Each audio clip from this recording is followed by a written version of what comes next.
Degree ও ফাজিল প্রথম বর্ষ স্নাতক পাস ও সমমান পর্যায়ের উপবৃত্তির টাকা কবে দেওয়া হবে আজকের এই ভিডিওতে আমরা সেটা আলোচনা করেছি। এছাড়াও আমরা শিক্ষা নিয়ে নানা গুরুত্বপূর্ণ ভিডিও পাবলিশ করে থাকি, সেই ভিডিওগুলো যাতে মিস না হয় তাই এখন আমাদের চ্যানেলটি সাবস্ক্রাইব করে রাখুন। আপনি যদি পড়াশোনার পাশাপাশি অনলাইনে টাকা ইনকাম করতে চান তাহলে আমাদের মেক মানি অনলাইন এই গ্রুপে আমার এই ভিডিও ডিসক্রিপশনে দেওয়া লিঙ্ক থেকে জয়েন করে আমাদের সাথে যুক্ত হয়ে যান এবং এর মাধ্যমে আপনি কিন্তু অনলাইন থেকে পড়াশোনার পাশাপাশি অনেকভাবে টাকা ইনকাম করতে পারবেন। ফেসবুক থেকে ইনকাম করতে পারবেন, ইউটিউব থেকে ইনকাম করতে পারবেন, ফ্রিল্যান্সিং করে ইনকাম করতে পারবেন, আপনি বিভিন্ন পণ্য বিক্রি করে ইনকাম করতে পারবেন, ই-কমার্স করে ইনকাম করতে পারবেন। এরকম হাজারো উপায়ে আপনি টাকা ইনকাম করতে পারবেন এবং অনলাইনে আপনি শিক্ষার্থীদের পড়ানোর মাধ্যমে আপনি ইনকাম করতে পারবেন। তো যাই হোক, এগুলো যদি আপনার আগ্রহ থাকে তাহলে অবশ্যই আমাদের এই গ্রুপে জয়েন করে আমাদের সাথে যুক্ত হয়ে থাকবেন।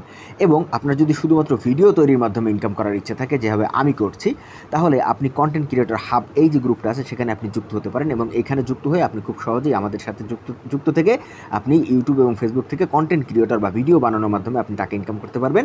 আশা করছি এই গ্রুপগুলোতে আপনি যুক্ত হয়ে যাবেন। তো আমরা চলুন আবার দেখি ডিগ্রি এবং ফাজিল প্রথম বর্ষের উপবৃত্তির যে রেজাল্টটা সেটা কবে দিবে এটা আমরা জানতে পারবো। কিন্তু এই যে আমাদের সময়সীমা বৃদ্ধি করা হয়েছে, অনলাইন আবেদনের সময়সীমা বৃদ্ধি করার যে আমরা একটা বিজ্ঞপ্তি দেখতে পাচ্ছি, এই বিজ্ঞপ্তি থেকে তো কীভাবে এই বিজ্ঞপ্তি থেকে জানবো চলুন আমরা দেখি। এই বিজ্ঞপ্তিতে কিন্তু স্পষ্ট বলা আছে যে ডিগ্রি এবং সমমান ডিগ্রি ও ফাজিল প্রথম বর্ষ ওনাদের কিন্তু অনলাইনে উপবৃত্তির যে আবেদনের সময় সেটা বৃদ্ধি করা হয়েছে। সেটা আগে ছিল 27 মে 2025 এবং তারপরে করা হয়েছে 1 জুন 2025। ফলে আবেদন কিন্তু শেষ হয়েছে 1 জুন।